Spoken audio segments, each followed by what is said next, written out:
update dyan sa impeachment dahil sa nagsisimula na ngayon yung 20th Congress, meron na palang draft resolution na may pumirma ng 4 na senador na ito ay para ituloy ang impeachment case kay BP Inday Sara kahit may desisyon na ang Korte Suprema.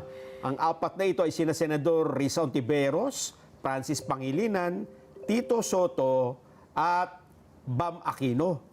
At sila ay umaasang may iba pang pipirma para masimulan daw po ang impeachment. May petsang iniligay August 6 ang itinakdang araw para talakayin ito sa open plenary session kung anong gagawin sa impeachment complaint. Sen. Ay, hindi ko maintindihan yan, Jen, Nelson, dahil sa ibig bang sabihin kung may pumirmang 4 o kaya may nakakuha pang 4, 8 o nakakuha ng 10 halimbawa.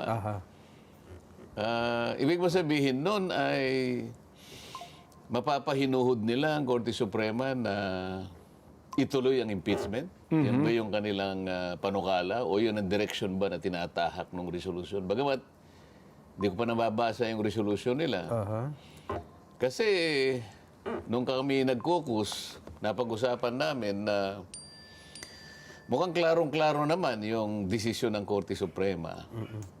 Medyo matatag at saka walang paligoy-ligoy. Sinabi niya, ang impeachment complaint is void ab initio.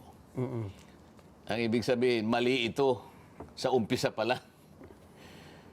Unconstitutional, and the Senate never acquired jurisdiction. Ibig ba sabihin, Nelson, Jen, babaliwalain mo ba yung desisyon na yun? Unanimous decision ng Supreme Court? Unanimous. Opo. 13 pumirma, isa yung wala ron, isa yung hindi nakaboto. Pero unanimous sapagkat yung hindi bumoto at saka wala doon, hindi naman nag-submit ng dissenting opinion. Hindi tumutol. Kasi kapag hindi ka nag-submit ng dissenting opinion, mananatiling unanimous. Ayun.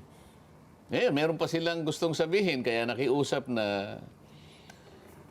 Alam mo, July 29, birthday ko yun, Jen. Opo. Nelson. Tuesday, oo. Nag-caucus kami. Anong tatalakayin na natin ngayon, sabi nila. Nakiusap sila na huwag. Kasi baka raw mag-file ng motion for reconsideration ang House of Representatives. Hindi man ako kumikiburo. Ninahayaan ko silang nagsasalita. Usap. Bigla naman akong tinanong ni Senador Jinggoy. Pakinggan natin yung birthday boy, hindi pa nagsasalita. Nakatingin lang na ng pangiti-ngiti. Hindi natin malaman kung ano iniisip niya. Sabi niya, alam mo naman magsalita yun. Ay, ba't kasi ako patatagalin? Talakayan na natin mamaya. Sabi ko, kahit kumukuluan tiyan ko. Hindi, teka, wag mo naman. Wag naman, sabi niya. Hindi ba natin bigyan... Di ba natin pwedeng pagbigyan yung house? Ano nga kung paano di pagbibigyan? Magpapile daw sila ng ng motion for reconsideration. Opo. Sabi ko, Mag-MR daw sila, oo. bakit ka ako? Sa palagay ba ninyo ako? Kapag nag-file sila ng motion for reconsideration, sa palagay nyo, merong isa na pumirma ron na i-reverse niya yung sarili niya? Kahit isa lang. Ay, hindi natin. Kaya nga, ba't ka maghihintay ng isang bagay na wala? Di ba? Kasi sabi ko, sa tagal ko naman na naging litigation lawyer din, pagka ganyan naman ako yung tenor ng decision, at sinabi pa niyang immediately executory, ang ibig sabihin nun sinasara lahat ang pintuan para ikaw ay gumawa pa ng motion for reconsideration. Sabi ko, kung practicing lawyer ka, alam mo na. sinabi ko na naririnig naman ng mga abogado doon. Kung ikaw ay isang practicing lawyer, isinara hindi lang pinto, pati bintana, isinara na para gumawa ka pa ng anumang aksyon, para humabol ka pa doon sa desisyon na yun. Isip-isipin mo. Void ab initio. Unconstitutional. Sabi niya gano'n. the Senate never acquired jurisdiction over it. Tapos, Immediately executory.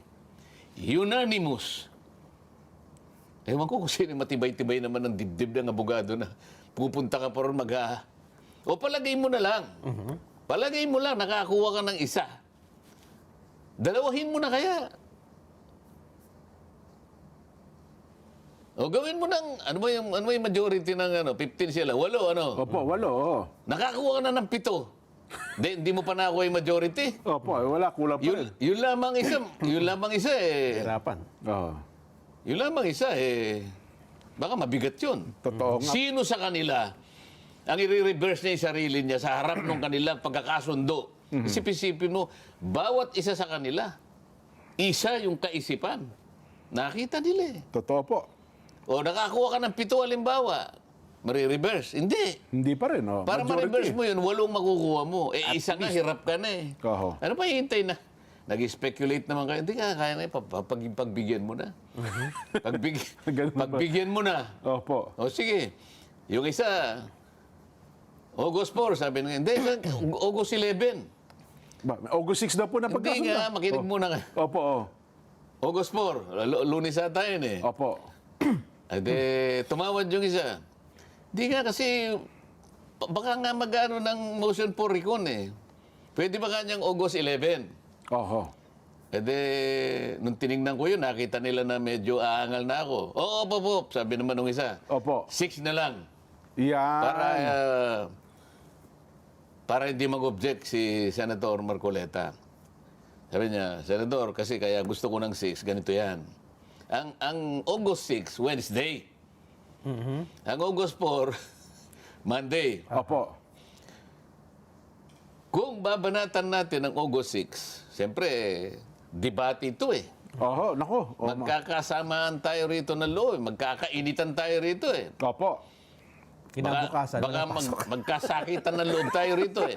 Kinabukasan kanya, walang pasok, Huwebes, Biyernes, Pahinga muna. Sabado, Linggo, Wala na, humupa na. cooling off period. Ayun.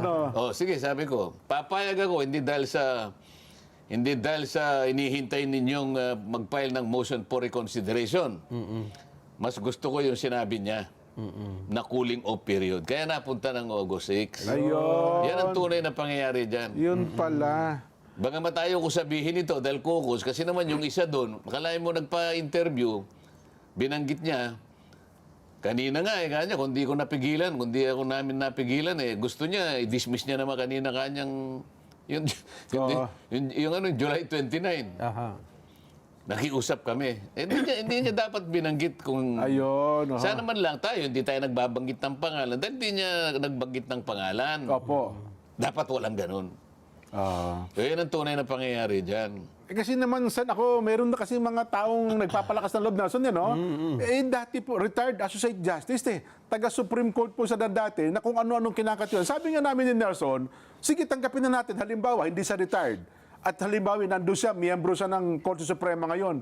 Bumoto siya ng kontra doon sa kung sila 13, 14 man, hindi pa rin maninaig yung kanyang gusto, di ba, Sen?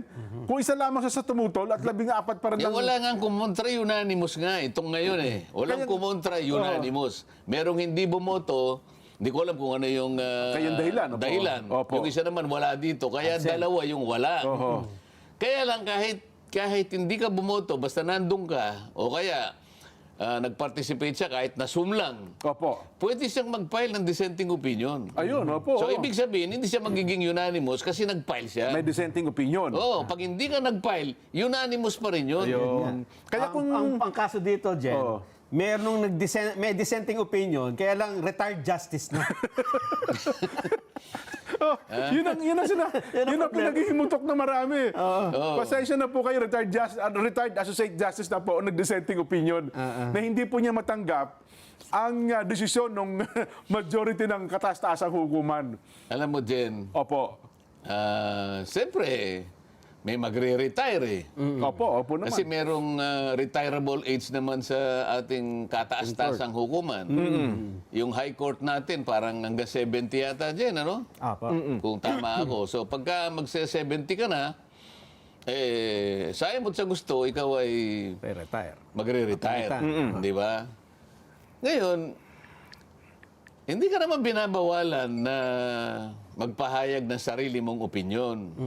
Lalo na nga yung mga iginagalang dati dyan, sapagkat yung iba riyan, naging Chief Justice pa ng ating kataas-taasang hukuman. Yung iba naman, mga senior justices ng kataas-taasang hukuman, na hanggang ngayon ay talagang kinukunan ng opinyon, sapagkat siyempre marami pa rin ang naniniwala na may kakayahan silang magpahayag ng kanilang sariling opinyon. Opo. Sapagkat importante namang usapin ito na kinabibilangan ng nating lahat, interesado ang lahat sa magiging kaganapan ng isyong ito. Opo. Kaya lang, nakalimutan nila, Jen, isa na lang ang magsasalita yung Supreme Court eh. Opo. Binigyan ka na ng pagkakataon na magpahayag ng sarili, pero hindi magkakaroon ng impluwensya yan dun sa sinabi ng Korte Suprema ngayon. Yun nga. Hindi mababago yun dahil sa kung ikaw ay retired Chief Justice ka, nakapagbigay ka na ng opinion mo, okay na yun. Pero sana, kapag nagpahayag sila ng sariling opinion, hindi sana sa paraan na magsasabi sila na maaaring magkaroon pa ng parang pagdududa Opo. ang ating mamamayan sa katatagan ng ating mga institusyon. Yun, tama Yun kayo. ang dapat napakaingatan natin. Kasi kapag nagpahayag ka ng opinion, at yung opinion mo na yon ay bordering na doon sa maaaring pagdudahan ng kakayahan ng isang bahagi ng ating pamahalaan, sa akin palagay, hindi tama yun. Lalo pa nga kataas-taasang hukuman sa di ho ba? Oo. Sa lahat, may pananagutan lahat ng mamamayan na panatilihin na matatag Opo. ang mga institusyon natin. Maaari kang magpahayag ng opinion mo, pero hindi sa paraan na maaari mong alugin yung pundasyon ng isang Yan. institusyon. Tama. Halimbawa, yung Senado. Oho. Ngayon, kinukutya lahat. Maaring kutsain ka pa rito eh. Alam mo, ang pinag-uusapan ngayon, akala mo napunta na dun sa isa lang na yung desisyon na lang ng Korte Suprema ang gusto nilang bigyan ng emphasis, Nelson, Jen. Opo. Pero yung isa pang importanteng issue, di ba palagi natin sinasabi rito, pag-usapan muna natin kung naitawid nyo na ba yung impeachment na yan doon sa Senado ng 20th Congress. Aha. Wala pa settlement yung issue na yun eh. Hindi na re-resolve ba yan eh.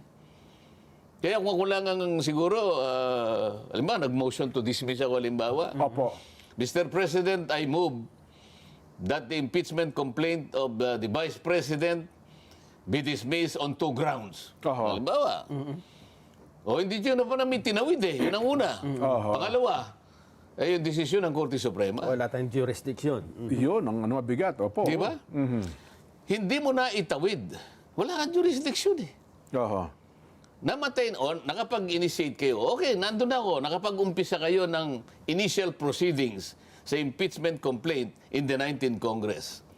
Pero lahat ng aktibidad na to, lahat ng proceedings, nagsimula in the dying days of the 19th Congress hanggang sa maibaon noong June 30 Oho. this year. Tapos. Ngayon, sino magsasabi sa akin ngayon? Hindi kanya namatay. Opo. Naitawid namin. Ipakita mo muna na naitawid mo. Ayun. Huwag niyong kakalimutan, meron pang isang issue. Opo. Kaso nga pag ito nang pinagtutulungan namin na desisyonan, yun lamang ng Korte Suprema na gusto nilang ituloy. Kagaya na yung 4 na Opo. resolusyon na sinasabi mo, 4 na pumirma sa resolusyon. Di parang nakakalimutan na naitawid na pala. Yun O na nga po. hindi. Yun muna yung unang issue. Yun muna yung unang issue. Oho. Kasi, Parang nako-cover up eh.